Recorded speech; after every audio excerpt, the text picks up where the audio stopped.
Hello दोस्तों, स्वागत है आपका एक बार फिर से मेरे इस यूट्यूब चैनल में इंग्लिश विद शौर्य, जहां मैं लेके आता हूं हर बार एक नई स्टोरी। और इस बार मैं लेके आया हूं वॉल्फ एंड लॉयन का सेकंड पार्ट। पहला पार्ट मैंने अपलोड कर दिया था सिर्फ 2 दिन पहले, तो अगर आपने पहला पार्ट नहीं देखा है तो आप मेरे चैनल पे जाके वो पार्ट देख सकते हैं। और दोस्तों, आई रिक्वेस्ट यू, जो भी मेरे इस चैनल पर नए हैं, तो आप प्लीज़ चैनल को लाइक करिए, सब्सक्राइब करिए और शेयर करिए। तो चलिए हम जानते हैं इसका आगे का जो है पार्ट शुरू करते हैं, आगे की कहानी।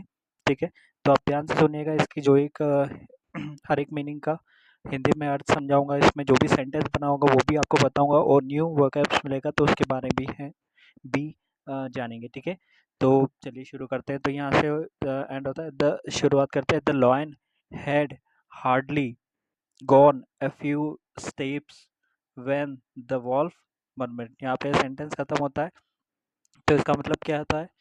तो जो शेर था, शेर हैड हार्डली गॉन, यहाँ पे पास परफेक्ट का यहाँ पे यूज हुआ है।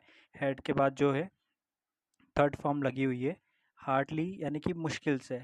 शेर हैड गॉन गया था, गया था, मुश्किल से, मुश्किल से। क्या है? अ फ्यू स्टेप्स, थोड़ी ही दूर, थोड़े कदम, थोड़ी ही दूर बोल सकते हैं इसको। व्हेन, जब, व्हेन का मतलब जब। द वॉल्फ मरमरिड, भेड़िए ने, भेड़िए ने बड़बड़ाया। मरमरिड ये सेकेंड फॉर्म यहाँ पे यूज हुआ है, मरमर यानी कि बुदबुदाना, बड़बड़ाना। ये आप नोट कर सकते हैं, बड़बड़ाना। क्या कहा भेड़िए ने? It is a down day light robbery, यह है एक दिन दहाड़े, दिन दहाड़े लूट। डे लाइट रॉबरी यानी कि इससे जो हिंदी में अर्थ होता है दिन दहाड़े लूट, ये भेड़िए ने कहा। ये जो आपका सिंपल प्रेजेंट में सेंटेंस बना हुआ है, इसके बाद क्या होता है? It is, it is really unjust on the part of the king of the forest to snatch my food from me. भेड़िए ने क्या कहा?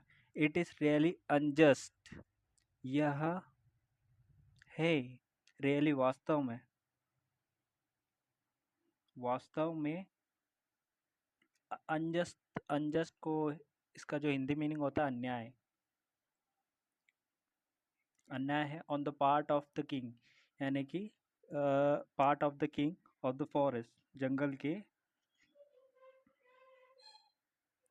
राजा की ओर से। यहाँ पे लिखा है ऑफ द पार्ट, यानी of the part of the king यानी कि जंगल के राजा के ओर से, ऑफ द फॉरेस्ट। क्या, किस लिए? To snatch my food from me, मेरा खाना छीनने, मेरा खाना छीनने के लिए। भेड़िए ने बुदबुदाया और बोला, इट इज़ अनजस्ट, यह अन्याय है, अन्याय है जंगल के राजा की ओर से कि मेरा खाना मुझसे छीन लिया गया, from me. It is just beneath his dignity act as a robber.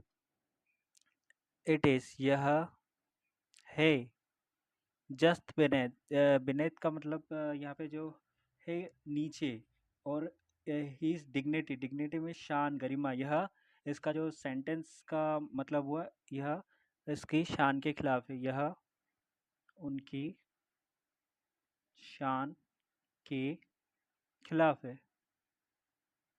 To act as a robber, to act यानी कि डकैत के जैसे कार्य करना, डकैत के जैसे कार्य करना। तो भेड़िए ने कहा, it is just beneath his dignity, यह तुम्हारी शान के खिलाफ है। आप एक जंगल के राजा हो, शेर हो, फिर भी आप एक डकैत के जैसे काम कर रहे हो। इसका मतलब ये था। The lion overheard the murmur of the wolf. तो जो लॉयन था, शेर था, शेर। The lion overheard the murmur यानी कि जो उसने भेड़िए का बदबदाना सुन लिया। लॉयन ने सुन लिया, बुदबुदाना। भेड़िए का। और जो लॉयन था उसने भेड़िए का बुदबुदाना सुन लिया एंड लाफ्ड अलाउड, जोर से हंसा। लाफ की सेकेंड फॉर्म हुई है अलाउड मीन जोर से, लाफ्ड अलाउड जोर से, जोर से हंसा, हंस पड़ा। ही सैड टू द वॉल्फ, जो शेर है उसने भेड़िए से कहा, शेर ने भेड़िए से कहा। A thief talks of robbery, क्या कहा? ये जो आपका यानी कि शेर ने जो कहा, a thief talks of robbery, एक जो खुद एक चोर है वह डकैती की बात कर रहा है।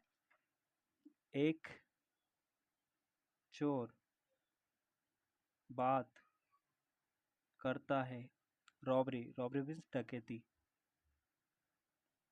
हाउ स्ट्रेंज इंडीड, तो ये जो यहाँ पे यहाँ से यहाँ तक जो सेंटेंस हुआ है वो एक्सक्लेमेटरी सेंटेंस हुआ है, यानी कि इसका हिंदी में अर्थ होता है विस्मय बोधक। तो जो कभी कभार अचानक वर्ड जो हमारे मन में आते हैं उसे हम विस्मय बोधक वाक्य का नाम देते हैं। तो ये हुआ एक्सक्लेमेटरी सेंटेंस। हाउ स्ट्रेंज, यह वास्तव में अजीब है, कितना अजीब है। Did you get the lamp as a present from someone, तो फिर शेर ने क्या कहा? Did you, did second form use हुई यहाँ पे डिड, तो शेर ने प्रश्न क्वेश्चन पूछा है, did you get the lamp, क्या आपको मिला भेड़ का बच्चा, एज अ प्रेजेंट, एक उपहार के रूप में, एक उपहार के रूप में, फ्रॉम समवन, किसी से। क्यों यानी कि वो शेर ने प्रश्न पूछा, did you get the lamp as a present from someone, क्या आपको भेड़ का बच्चा एक उपहार के रूप में मिला क्या किसी से? फिर शेर ने कहा, you stole it hiding behind a bush as a thief, आपने स्टोल इट, चुराया है इसे, चुराया है इसे, छुपकर, हाइडिंग मीन्स छुपकर, बिहाइंड अ बुश, झाड़ियों के पीछे, झाड़ियों के पीछे, एज अ thief, चोरों की तरह। Was it fair and just, was it, अब ये इंट्रोगेटिव प्रश्न यहाँ पे जो शेर ने पूछा था, was it fair and just, क्या यह सही और न्यायपूर्ण है था? वॉज इट, था, क्या यह सही और न्याय, न्यायपूर्ण, ठीक है। It is, it is sorry, is it proper for a thief to talk of fairness and justice, वापस जो है शेर ने इंट्रोगेटिव प्रश्न पूछा है, is it proper for a thief, क्या यह, is it proper for a thief,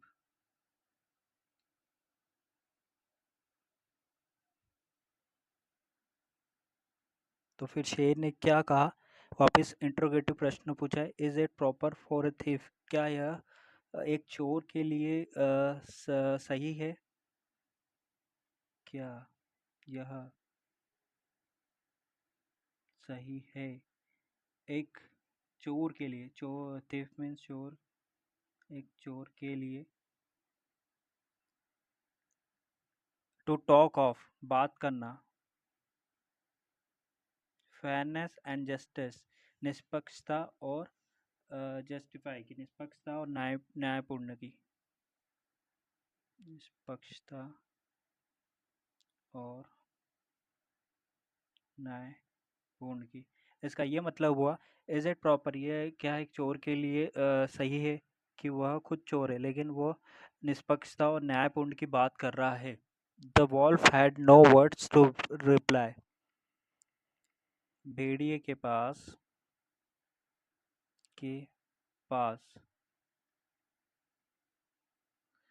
no words, had नहीं थे शब्द जवाब देने के लिए, जवाब के लिए। सो इसलिए ही थॉट, उसने सोचा, सोचा it wise and safe to leave the place silently, अच्छा होगा,